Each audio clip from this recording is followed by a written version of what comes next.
आपके अपने YouTube channel परीक्षा हॉल 24/7 पे दोस्तों यहां पर हम महासंग्राम 2.0 को कवर कर रहे हैं, जिसमें कि हम झारखंड जीके के 5000 प्लस एमसीक्यूज को कवर करेंगे। और यकीन मानिए इस सीरीज के बाद 5000 प्लस एमसीक्यूज को करने के बाद केवल हम एमसीक्यूज ही नहीं करेंगे, बल्कि उससे संबंधित जितने भी थ्योरीज हैं, जितने कॉन्सेप्ट हैं, जितना हो पाएगा हम सब कुछ करेंगे। और यकीन मानिए इस सीरीज के बाद झारखंड जीके के सवाल आपसे एक भी नहीं छूटेंगे अगर आप झारखंड के किसी भी कॉम्पिटिटिव एग्जाम्स में बैठते हैं। तो चलिए, आज हमारा चौथा दिन है और आज से हम झारखंड के इतिहास को कवर करेंगे। यहां पर हम झारखंड का हिस्ट्री, पॉलिटी, ज्योग्राफी, इकोनॉमिक्स, उसके साथ ही मिसेलेनियस टॉपिक्स सारे के सारे और झारखंड करंट अफेयर्स को भी कवर करेंगे। तो चलिए चौथे दिन की शुरुआत करते हैं और जैसा कि हमने कहा झारखंड के इतिहास को हम यहां से स्टार्ट कर रहे हैं, जिसमें कि हम क्या क्या देखने वाले हैं। तो सबसे पहले हम देखेंगे झारखंड के ऐतिहासिक परिचय के बारे में। उसके बाद प्रागैतिहासिक काल में झारखंड देखेंगे, झारखंड में धार्मिक आंदोलन, झारखंड के क्षेत्रीय राजवंश, झारखंड में अंग्रेजों का प्रवेश, झारखंड में जनजातीय विद्रोह, झारखंड में ईसाइयों का प्रवेश। तो झारखंड के इतिहास में इतने टॉपिक्स को हम कवर करेंगे। यकीन मानिए अगर आपने अच्छे से इस सीरीज को फॉलो किया और एक एक क्वेश्चन को, एक एक कॉन्सेप्ट को अच्छे से सुना, तो आपसे सवाल बिल्कुल भी नहीं छूटेंगे। तो चलिए झारखंड के ऐतिहासिक परिचय को हम स्टार्ट करते हैं। झारखंड के ऐतिहासिक परिचय यानी कि जो भी हमारा झारखंड है इसका क्या इतिहास रहा है, इतिहास के पन्नों में झारखंड को क्या कहा गया, अलग अलग धर्म ग्रंथों में झारखंड को किस नाम से पुकारा गया, पुरातात्विक साक्ष्य क्या है, एविडेंस जो भी है उसके अकॉर्डिंग झारखंड के इतिहास की हम बात करेंगे। तो झारखंड का ऐतिहासिक परिचय हम देखते हैं। झारखंड के ऐतिहासिक परिचय को देखने से पहले सबसे पहले हम यह देखते हैं कि आखिर ये जो झारखंड है इस नाम का मतलब क्या है, झारखंड का मतलब क्या होता है। देखिए, झार झाड़ यानी कि झाड़ झंकार, जिसका मतलब होता है वन, और खंड का मतलब होता है प्रदेश, यानी कि झारखंड का अर्थ होता है वनों का प्रदेश। झारखंड का मतलब क्या है, सबसे पहले हमने यह देखा कि झारखंड जो है वनों का प्रदेश है। झारखंड जो हमारी भूमि है यानी कि वनों की भूमि है, जंगलों की भूमि है, तो याद रख लीजिएगा इस बात को। अच्छा, झारखंड क्षेत्र का सबसे पहला पूछा जाता है कि झारखंड क्षेत्र का सबसे पहला साहित्यिक उल्लेख यानी कि जो साहित्यिक में, किसी साहित्य में झारखंड भूमि का जो उल्लेख किया गया है किस ग्रंथ में किया गया था, तो याद रखिएगा ऐत्रेय ब्राह्मण में। याद रखेंगे ऐत्रेय ब्राह्मण में झारखंड का सबसे पहले साहित्यिक उल्लेख मिला, और किस नाम से मिला था, तो पुंड और या फिर पुंड्र। याद रख लीजिएगा इस बात को, बहुत इंपॉर्टेंट है। अभी हम थोड़ा सा कॉन्सेप्ट को देखेंगे और उसके बाद इसके एमसीक्यू को भी लगाएंगे, तो ध्यान से देखना है। अच्छा, इस क्षेत्र का यानी कि झारखंड क्षेत्र का सबसे पहला पुरातात्विक उल्लेख यानी कि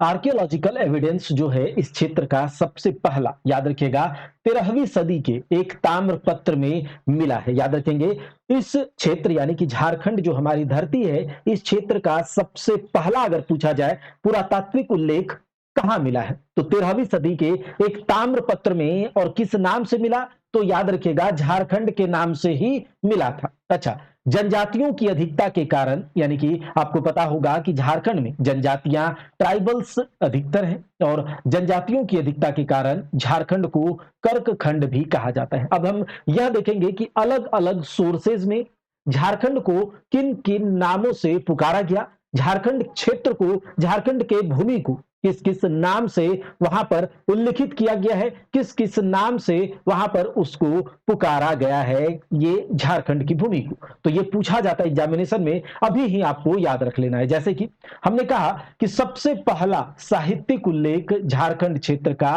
कहां मिला था, ऐत्रेय ब्राह्मण में, किस नाम से, पुंड्र या फिर पुंड नाम से।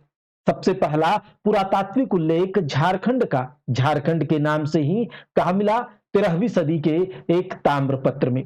ऋग्वेद में झारखंड को कहा गया है कीकाटानम देशो अनार्थ। याद रखिएगा ये क्वेश्चन, एक ना एक क्वेश्चन यहां से जरूर रहेगा।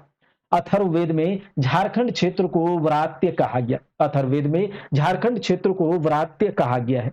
वायु पुराण में झारखंड क्षेत्र को मुरंड कहा गया, जो कि समुद्रगुप्त के प्रयाग प्रशस्ति में देखने को मिला। विष्णु पुराण में झारखंड क्षेत्र को मुंडल के नाम से पुकारा गया। याद रखिएगा, विष्णु पुराण में झारखंड क्षेत्र को मुंडल कहा गया या फिर मुंडल। वहीं पर भागवत पुराण में झारखंड क्षेत्र को किक्कट प्रदेश के नाम से जाना गया। याद रखिएगा, वहीं पर भागवत पुराण में झारखंड क्षेत्र को किक्कट प्रदेश के नाम से संबोधित किया गया है। महाभारत के दिग्विजय पर्व में झारखंड को पुंडरिक के नाम से संबोधित किया गया। वहीं पर महाभारत में झारखंड को पशु भूमि के नाम से संबोधित किया गया है। कौटिल्य के अर्थशास्त्र में, अब आपको पता होगा कौटिल्य कौन है, विष्णुगुप्त, चाणक्य, कौटिल्य, चंद्रगुप्त मौर्य का प्रधानमंत्री, ये बात आपको पता होगा। तो कौटिल्य साहब ने एक बुक लिखी थी राजनीति शास्त्र पर, जिसका नाम है अर्थशास्त्र, और अर्थशास्त्र में झारखंड क्षेत्र का उल्लेख मिला है। और किस नाम से मिला है, तो कुक्कुट या फिर कुक्कुट देश, याद रखिएगा। अच्छा, पूर्व मध्यकालीन यानी कि मध्यकालीन से पहले संस्कृत साहित्य में झारखंड को कलिंद देश के नाम से पुकारा गया। किस नाम से? कलिंद। अच्छा, झारखंड को झारखंड के नाम से ही कौन से ऐसे साहित्य हैं, कौन से ऐसे सोर्सेज हैं, एविडेंस हैं, ग्रंथ हैं, जिसमें कि झारखंड को झारखंड के नाम से ही पुकारा गया? तो सबसे पहला याद रखिएगा, 13वीं सदी के एक ताम्रपत्र में झारखंड को झारखंड के नाम से ही पुकारा गया। वहीं पर तारीख ए फिरोज शाही, तारीख ए बांग्ला, सियार उल मुतखरीन, कबीर के दोहों में, मलिक मोहम्मद जायसी के द्वारा लिखी गई पद्मावत में, अकबरनामा, नरसिंह देव द्वितीय के ताम्रपत्र में, इन सारे एविडेंसेस में, इन सारे स्रोतों में, इन सारे बुक्स में झारखंड को झारखंड के नाम से ही संबोधित किया गया है। एक बार आप देख लीजिएगा, 13वीं सदी का ताम्रपत्र बहुत इंपॉर्टेंट है, याद रखिएगा। वहीं पर तारीख फिरोज शाही, तारीख बांग्ला, सियारुल मुतखरीन, कबीर के दोहों में, मलिक मोहम्मद जायसी के द्वारा पद्मावत जो लिखा गया, उसमें अकबरनामा और नरसिंह देव द्वितीय के ताम्रपत्र में। अगला देखिए, अब यहां पर हम देखते हैं कि आईने अकबरी में झारखंड को कोकरा या फिर खंकरा के नाम से पुकारा गया। फाहियान, जो कि आपको पता होगा एक चीनी यात्री, इसने भी अपने यात्रा वृतांत में झारखंड का उल्लेख किया है, और किस नाम से? कुक्कुट लाड। वहीं पर याद रखिएगा वेन सांग, किसे याद रखिएगा? वेन सांग, जो कि एक चीनी यात्री था, अपने यात्रा वृतांत में झारखंड को किलो ना सुकालाना यानी कि कर्ण सुवर्ण के नाम से यहां पर संबोधित किया। मुगल काल में झारखंड को खुखरा या फिर कुकरा कहा जाता था।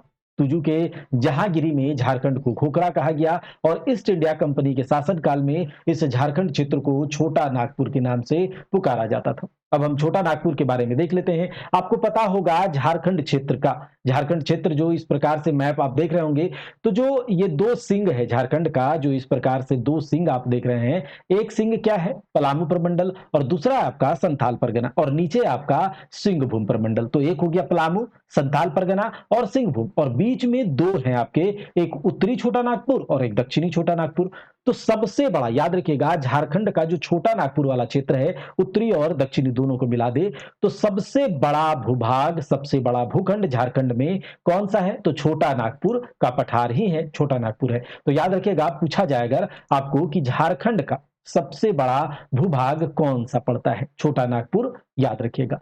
वहीं पर चीनी यात्री फाहियान ने अपने यात्रा वृतांत में फूको की, याद रखिएगा, चीनी यात्री के फाहियान का यात्रा वृतांत था फूको की, इसमें उसने छोटा नागपुर को कुक्कुट लाड कहा। अभी हमने देखा था एक दूसरे चीनी यात्री जिसका नाम वेन सांग है, इसने अपनी यात्रा वृतांत, तो यहां से यह भी याद रख लीजिएगा, वेन सांग का यात्रा वृतांत सी यू की, फाहियान का यात्रा वृतांत फूकोकी, और फूकोकी में छोटा नागपुर पठार को कुक्कुट लाड कहा गया, और फाहियान वेन सांग ने अपने यात्रा वृतांत सी यू की में झारखंड को कर्ण सुवर्ण के नाम से संबोधित किया। याद रखिएगा, मध्यकाल में रांची क्षेत्र को कोकरा या खोखरा के नाम से जाना जाता था। हमने कहा भी कि मुगल काल के आसपास का क्षेत्र। अब कहा जाता है इस क्षेत्र को धीरे धीरे चुटिया नागपुर, उसके बाद चूटा नागपुर, और फिर छोटा नागपुर के नाम से जाना जाने लगा। ब्रिटिश शासनकाल के दौरान 1765 से 1833 तक इस क्षेत्र के लिए छोटा नागपुर का नाम ही यहाँ पर उपयोग होता रहा। अगला देखिए, छोटा नागपुर के बाद आपको पता होगा, छोटा नागपुर के बाद जो सबसे बड़ा भाग झारखंड का है, ये वाला पार्ट संथाल परगना, जिसमें कि 6 जिले हैं। आपको हम ज्योग्राफी की जब क्लास लेंगे तो वहां पर डिटेल में, पूरे झारखंड की ज्योग्राफी में डिटेल में इन सब चीजों को एक बार और आपको रिवाइज करवाएंगे, याद करवाएंगे। संथाल परगना झारखंड का दूसरा सबसे बड़ा भाग है। इस क्षेत्र का प्राचीनतम नाम नरीखंड, याद रख लीजिएगा। संथाल परगना का प्राचीनतम नाम कौन सा भैया साहब? नरीखंड, ठीक है। बाद में इसे कांकजोल कहा जाने लगा। वेनसांग की यात्रा वृतांत के बारे में अभी हमने बात करा, फाहियान के यात्रा वृतांत की बात हमने करा। तो वेनसांग ने संथाल परगना का जो मुख्य क्षेत्र है, उसका जो मुख्य क्षेत्र राजमहल का उल्लेख किस नाम से किया? तो कीचिंग कोइलो के नाम से, कीचिंग कोइलो के नाम से। राजमहल का नामकरण मध्यकाल में हुआ। संथाल परगना के एक भाग को दामिन ए कोह के नाम से भी जाना जाता था। कैप्टन टर्नर के सर्वेक्षण के आधार पर दामिन ए कोह की स्थापना हुई थी। वैदिक साहित्य में झारखंड की जनजातियों के लिए असुर शब्द का प्रयोग किया गया है। ऋग्वेद में असुरों को लिंग पूजन या फिर शिशनों का देव कहा गया। बुकानन ने बनारस से, याद रखिएगा, बुकानन ने बनारस, यूपी के बनारस से लेकर बंगाल के बीरभूम तक के क्षेत्र को झारखंड के रूप में वर्णित किया। तो याद रख लीजिएगा, बुकानन ने। महाभारत काल में झारखंड सम्राट जरासंध के अधिकार क्षेत्र में था। अभी हम देखते हैं कि झारखंड में आदिवासियों का प्रवेश। तो असुर जनजाति झारखंड की सबसे प्राचीनतम जनजाति है। वहीं पर बिरजिया, बिरहोर, खड़िया, कैमूर की पहाड़ियों से, उत्तर प्रदेश के कैमूर की पहाड़ियों से छोटा नागपुर में इसने प्रवेश करा। मुंडा उरांव, अभी हमारा एक स्पेशल सेशन चल रहा है, झारखंड स्पेशल प्रोग्राम। इसमें हम आपको थियोरिटिकली जो है या फिर पिक्टोरियली वीडियो के माध्यम से झारखंड जीएस याद कराने की कोशिश कर रहे हैं। उसे भी आप लोग जरूर देखिएगा। उसमें करंट अफेयर्स के टॉपिक्स भी हम कवर कराएंगे, साथ ही साथ अलग अलग एग्जाम्स जैसे कि एसएससी और रेलवे के लिए भी यहाँ पर क्लासेस लाई जाएंगी। तो आप लोग जरूर से, चैनल पर नए हैं तो सब्सक्राइब भी एक बार कर लीजिएगा। अब हमने इतना देखा, अब एक एक करके झारखंड के ऐतिहासिक परिचय से हम एमसीक्यू को देख लेते हैं। एक बार में आप आंसर कर देंगे। इस राज्य का नाम झारखंड क्यों पड़ा? झारखंड क्षेत्र का नाम झारखंड क्यों पड़ा? पहाड़ियों की बहुलता के कारण, पठार की बहुलता के कारण, वन और झाड़ियों की बहुलता के कारण, या फिर जनजातियों की बहुलता के कारण? तो बिल्कुल यहां पर ऑप्शन सी हो जाएगा कि वन और झाड़ियों की बहुलता के कारण। वनों का प्रदेश, झाड़ झंखाड़ का प्रदेश हमारा झारखंड, याद रख लीजिएगा। तो ऑप्शन सी हो जाएगा। और जो जनजातियों की बहुलता के कारण झारखंड को कर्कखंड के नाम से पुकारा गया, ये बात भी हमने अभी देखा। कर्कखंड। झारखंड प्रदेश का सबसे पहला उल्लेख किस में मिलता है? तो अभी हमने देखा था कि झारखंड क्षेत्र का सबसे पहला उल्लेख ऐत्रेय ब्राह्मण में हमें देखने को मिला, और किस नाम से? पुंड या फिर पुंड्र नाम से। तो आपको याद हो जाना चाहिए। झारखंड शब्द का सर्वप्रथम उल्लेख कब किया गया? तो अगर कहा जाए 13वीं शताब्दी में, 11वीं शताब्दी में, तो झारखंड के नाम से, झारखंड शब्द का सबसे पहला उल्लेख जो हमें देखने को मिला है 13वीं सदी के ताम्रपत्र में, अभी हमने देखा हुआ है। ऋग्वेद में झारखंड का उल्लेख किस नाम से मिलता है भाई साहब? तो ऋग्वेद में झारखंड को कीकाटानम देशोनार्थ, अभी हमने देखा था। कुक्कुटलाड किसने कहा? अभी हमने देखा कि किस चीनी यात्री ने अपने यात्रा वृतांत में झारखंड क्षेत्र को कुक्कुटलाड कहा। झारखंड को झारखंड के नाम से ही हमने अभी देखा कि झारखंड को झारखंड के नाम से ही 13वीं सदी के ताम्रपत्र में तारीख फिरोज शाही, तारीख बांग्ला, सियारुल मुतखरीन, कबीर के दोहों, इन सब में किया गया। वहीं पर हमने देखा था कि मुरंड जो है, मुरंड, ये झारखंड का नाम वायु पुराण में हमने देखा था। मुरंड वायु पुराण में। और कुक्कुटलाड जो अभी हमने देखा कि जो वेनसांग ने, फाहियान, चीनी यात्री फाहियान जो है, अपने यात्रा वृतांत में छोटा नागपुर के पठारी क्षेत्र को कुक्कुटलाड कहा।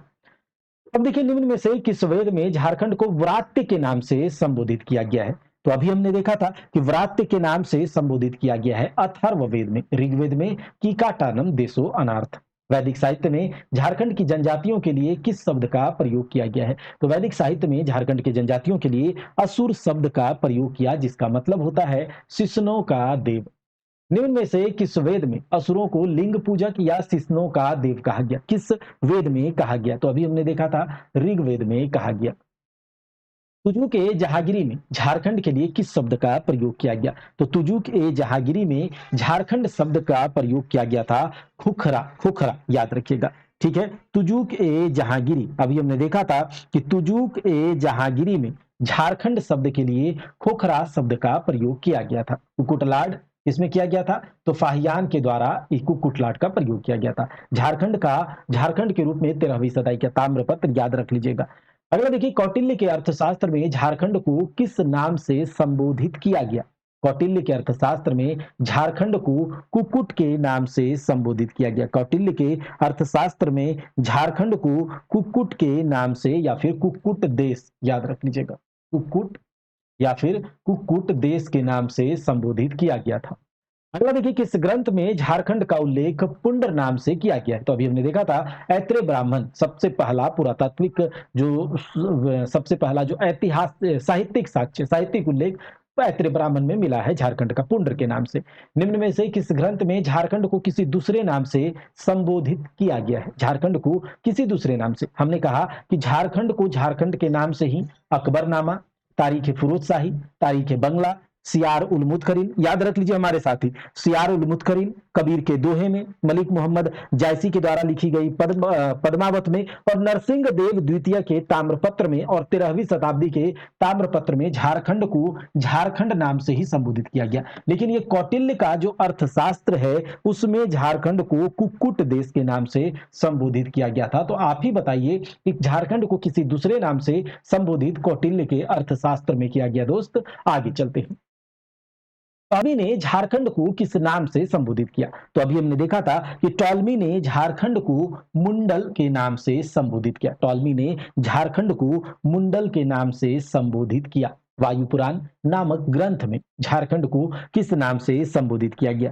तो वायु पुराण में झारखंड को मुरंड, याद रखिएगा, वायु पुराण में झारखंड को मुरंड, जो कि समुद्रगुप्त के प्रयाग प्रशस्ति अभिलेख में देखने को मिला है, याद रखिएगा। वहीं पर महाभारत के दिग्विजय पर्व में झारखंड को पुंडरीक, याद रखिएगा, महाभारत के दिग्विजय पर्व में झारखंड को पुंडरीक के नाम से पुंड या फिर पुंड्र ऐत्रेय ब्राह्मण ने, पुंड या फिर पुंड ऐत्रेय ब्राह्मण में, और विष्णु पुराण में झारखंड को मुंड या फिर मुंडल, याद रख लीजिएगा इस बात को। चलिए अगले सवाल पर चलते हैं। विष्णु पुराण नामक ग्रंथ में झारखंड को किस नाम से संबोधित किया गया? तो विष्णु पुराण में झारखंड को विष्णु पुराण नामक ग्रंथ में झारखंड को किस नाम से, तो याद रख लीजिएगा मुंड नाम से, ठीक है, मुंड। अगले सवाल पर चलते हैं। फाहियान के द्वारा झारखंड का उल्लेख किस नाम से किया गया है? तो फाहियान ने कुक्कुट लाड कहा। क्या कहा? कुक्कुट लाड। अभी हमने देखा भागवत पुराण में झारखंड को किस नाम से संबोधित किया गया है? भागवत पुराण में झारखंड को किया गया है दोस्त किक्कट प्रदेश के नाम से संबोधित। भागवत पुराण में झारखंड को किक्कट प्रदेश के नाम से संबोधित किया गया है। वहीं पर कलिंद देश पूर्व मध्यकालीन साहित्य, पूर्व मध्यकालीन संस्कृत साहित्य में कलिंद देश के नाम से संबोधित किया गया। मुरंड वायु पुराण में, मुरंड वायु पुराण में, मुंड विष्णु पुराण में, ये सब याद रखना है आपको। छोटा नागपुर नाम से झारखंड को निम्न में से किसके द्वारा संबोधित किया गया? तो याद रख लीजिएगा ईस्ट इंडिया कंपनी के द्वारा छोटा नागपुर नाम दिया गया था। इतिहासकार बुकानन ने किस स्थान से लेकर किस स्थान तक को झारखंड का क्षेत्र बताया? अभी हमने देखा था कि बनारस, उत्तर प्रदेश के बनारस से लेकर बंगाल के बीरभूम तक के जो है झारखंड के रूप में वर्णित किया। तो कहां है? बनारस, ऑप्शन बी हो जाएगा, बनारस से लेकर बीरभूम तक। अगले सवाल पर चलते हैं। अगला सवाल है 1833 में स्थापित दक्षिण पश्चिमी फ्रंटियर एजेंसी का मुख्यालय कहां था, जिसे बाद में रांची के नाम से जाना गया? तो इसका मुख्यालय था दोस्त किशुनपुर में। याद रखिएगा 1833 में जो स्थापित की गई थी दक्षिणी पश्चिमी यानी कि साउथ वेस्टर्न फ्रंटियर एजेंसी का मुख्यालय किशुनपुर में था, जिसे बाद में रांची कहा गया। याद रख लीजिएगा इस बात को। अगला देखिए, झारखंड शब्द का प्रथम पुरातात्विक प्रमाण कहां से प्राप्त हुआ है? तो सबसे पहला पुरातात्विक प्रमाण जो है झारखंड का 13वीं सदी के ताम्रपत्र में मिला, जिसमें कि झारखंड को झारखंड के नाम से ही संबोधित किया गया। वहीं पर समुद्रगुप्त के प्रयाग प्रशस्ति अभिलेख में ऐसा लिखा गया है कि वायु पुराण में झारखंड को मुरंड कहा गया। ये सब आपको याद रख लेना है। महाभारत काल में झारखंड किस बृहद्रथ वंशी सम्राट के अधिकार क्षेत्र में था? तो महाभारत काल में जरासंध के अधिकार क्षेत्र में था। ये सब हमने देखा, आपको एमसीक्यू याद हो जाना चाहिए। महाभारत के दिग्विजय पर्व में झारखंड को पुंडरीक के नाम से संबोधित किया गया है। महाभारत के दिग्विजय पर्व में महाभारत में झारखंड के लिए कौन सा शब्द प्रयोग किया गया है? तो महाभारत के दिग्विजय पर्व में पुंडरीक कहा गया और महाभारत में पशु भूमि कहा गया, याद रखिएगा। अगला देखिए दोस्त, अशोक के 13वें शिलालेख में झारखंड को किस नाम से संबोधित किया गया? तो याद रखिएगा, अशोक के 13वें शिलालेख में झारखंड को आटविक अटाविक के नाम से संबोधित किया गया था, याद रखिएगा। उसके बाद देखिए, समुद्रगुप्त के प्रयाग प्रशस्ति में झारखंड को किस नाम से संबोधित किया गया? तो अभी हमने देखा था कि समुद्रगुप्त के प्रयाग प्रशस्ति अभिलेख में झारखंड को मुरंड, वहीं पर देखिए कांकजोल और नरीखंड ये संथाल परगना के पुराने नाम थे। और खोखरा जो है झारखंड को किस किस समय संबोधित किया जाता था? तो तुजुक ए जहांगीरी, इसे भी याद रख लीजिएगा। तुजुक ए जहांगीरी में झारखंड प्रदेश को खोखरा के नाम से संबोधित किया गया। तारीख ए फिरोजशाही में झारखंड को किस नाम से संबोधित किया गया? तो तारीख ए फिरोजशाही में हमने कहा अभी कि झारखंड को झारखंड ही कहा गया था, ठीक है। अब देखिए दोस्त, तारीख है बांग्ला की बात करते हैं, तो तारीख है बांग्ला में भी झारखंड को झारखंड ही कहा गया। कुक्कुट देश किसमें कहा गया था? तो आपको अभी हमने सारा कुछ जो है अच्छे से बता दिया कि कुक्कुट या फिर कुक्कुट देश कौटिल्य के अर्थशास्त्र में, याद रखते चलिएगा, अर्थशास्त्र में, कौटिल्य के अर्थशास्त्र में कुक्कुट या फिर कुक्कुट देश। और कुक्कुट लाड जो है फाहियान ने अपने यात्रा वृतांत फुकोगी में लिखा है। और खोखरा जो है ये तुजुक ए जहांगीरी में। तो इतना आपको याद रखना है, तुजुक ए जहांगीरी में।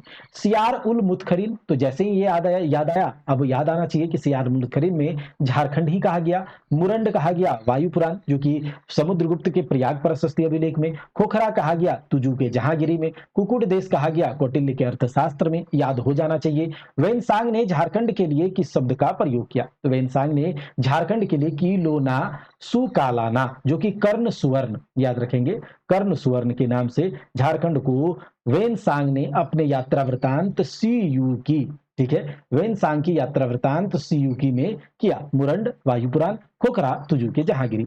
मलिक मोहम्मद जायसी के निम्न में से किस ग्रंथ में झारखंड शब्द का उल्लेख है? तो ये तो हमने अभी देखा, पद्मावत। निम्न में से भक्ति काल के किस कवि ने अपने दोहे में झारखंड का उल्लेख किया है? तो अभी हमने देखा था कि कबीरदास के दोहों में झारखंड का उल्लेख देखने को मिला है। मुगल शासन के दौरान झारखंड को किस नाम से जाना जाता था? तो मुगल शासन के दौरान झारखंड को खुखरा या फिर कुकरा के नाम से, या दोनों के नाम से जाना जाता था। मुगल काल के दौरान झारखंड को खुकरा या फिर कुकरा दोनों नाम से जाना जाता था। आईने अकबरी में झारखंड के लिए निम्न में से कौन सा नाम प्रयुक्त किया गया है? तो आईने अकबरी में झारखंड के लिए कौन सा नाम प्रयुक्त किया गया है? तो याद रखिएगा, आईने अकबरी में कोकरा और खंकरा, कोकरा और खंकरा दोनों नाम से संबोधित किया गया है। अगर आपको इसका पीडीएफ चाहिए होगा तो आपको क्या करना होगा? परीक्षा हॉल्ट 24/7, याद रखेंगे, परीक्षा हॉल 24/7 के टेलीग्राम चैनल से आप जुड़ जाएंगे, वहां पर पीडीएफ जो है इसका डाल दिया जाएगा, आप वहां से देख लीजिएगा। निम्न में से कौन सा क्षेत्र प्राचीन काल में नरीखंड तथा बाद में उसे ही कांकजोल कहा गया? तो संथाल परगना वाला क्षेत्र, याद रखेंगे। किस राजा के ताम्रपत्र में पहली बार झारखंड का उल्लेख देखने को मिलता है? तो हमने देखा नरसिंह देव द्वितीय के ताम्रपत्र में झारखंड का उल्लेख झारखंड के नाम से ही मिलता है। झारखंड को कर्क खंड के नाम से जाना जाता है, ऐसा क्यों? वनों की अधिकता के कारण। तो वनों की अधिकता के कारण तो झारखंड का नाम झारखंड पड़ा है भाई साहब। जनजातियों की अधिकता के कारण, कर्क रेखा के गुजरने के कारण, या फिर जंगली जानवरों के कारण। तो याद रखिएगा, कर्क रेखा नहीं बल्कि जनजातियों के, ट्राइबल्स के अधिक होने के कारण कर्क खंड कहा गया। कर्क सुवर्ण नाम से झारखंड के किस क्षेत्र को संबोधित किया गया है? तो कर्क सुवर्ण नाम से झारखंड के, याद रखिएगा, छोटा नागपुर वाले क्षेत्र को। और किसने किया था? तो याद रखिएगा ये सब बात। पूर्व मध्यकालीन संस्कृत साहित्य में झारखंड को किस नाम से संबोधित किया गया? तो याद रखिएगा इस बात को, ठीक है, याद रखिएगा, कलिंद देश अभी हमने देखा था, कुकुट देश, आठवीं देश, पुंड्र देश, सब हमने देख लिया। अब देखिए, ईस्ट इंडिया कंपनी के शासनकाल में झारखंड को किस नाम से जाना जाता था? तो छोटा नागपुर के नाम से। अगर आप झारखंड के किसी भी एग्जामिनेशन की तैयारी कर रहे हैं और स्पेशली आने वाले समय में, जैसा कि बताया जा रहा है कि झारखंड दरोगा की लगभग 1000 पोस्ट आने वाले हैं, ऐसा आसार जताया जा रहा है। और जैसे ही हमारा कोई भी यहाँ पर नोटिफिकेशन या कुछ भी जो है आने की जैसे ही गुंजाइश होगी, तो झारखंड दरोगा के लिए स्पेशली वर्दी बैच जो है यहाँ पर हम लेकर आएंगे, बिल्कुल एक बेस्ट टीम के द्वारा। अलग अलग फैकल्टीज, अलग अलग सब्जेक्ट आपको पढ़ाएंगे, जिसमें कि आपको लाइव और रिकॉर्डेड क्लास मिलेगा बिल्कुल अपडेटेड पैटर्न पर। हर एक क्लास का क्लास नोट्स आपको मिलेगा, हर एक सब्जेक्ट का एक्सपर्ट फैकल्टी जिसमें कि history, geography, polity, economics, current affairs, Jharkhand के इंटरनेशनल, नेशनल, साथ ही साथ आपको मैथ्स, रीजनिंग और जो लैंग्वेज पेपर में आपको यहां पर खोरठा और नागपुरी, ये दो सब्जेक्ट जो होगा लैंग्वेज पेपर में, दो लैंग्वेज पेपर की भी तैयारी बहुत अच्छे से, और याद रखिएगा बहुत नॉमिनल फी में, और पूरे झारखंड में जिस तरह का कंटेंट परीक्षा हॉल्ट आपको दे रहा है ये बात आपको पता होगा। तो पूरे झारखंड में इस तरह का कंटेंट आप कंपेयर भी कर सकते हैं जो कम से कम फी में आपको ये दिया जाएगा। तो लाइव रिकॉर्डेड क्लासेस मिलेंगे based on updated pattern, class notes मिलेगा, एक्सपर्ट फैकल्टीज के द्वारा आप लोगों को सारे क्लास कराए जाएंगे, डाउट सेशन होगा, और हर एक एग्जाम का जो होगा एप्लीकेशन पर टेस्ट सीरीज भी लॉन्च किया जाएगा जो कि इसी कोर्स में एनरोल होंगे उन्हीं को मिलेगा। तो हम लोग ये कोर्स जल्द ही लेकर आएंगे जैसे ही कोई अपडेट हमारे पास आता है, तो हमारे साथ जरूर जुड़े रहें। कोर्सेज की जानकारी सब कुछ जो है एप्लीकेशन लॉन्च होने के बाद आप लोगों को मिल जाएगा। नेक्स्ट क्लास में हम प्रागैतिहासिक काल में झारखंड देखने वाले हैं और उसके थ्योरी को देखेंगे और उसके कॉन्सेप्ट को देखेंगे, और उसके बाद हम उसके एमसीक्यू को करेंगे। जैसे जैसे समय बीतेगा हम इस क्लास का जो होगा टाइमिंग को भी बढ़ाने वाले हैं। तो चलिए मिलते हैं अगले क्लास में, तब तक के लिए जय हिंद।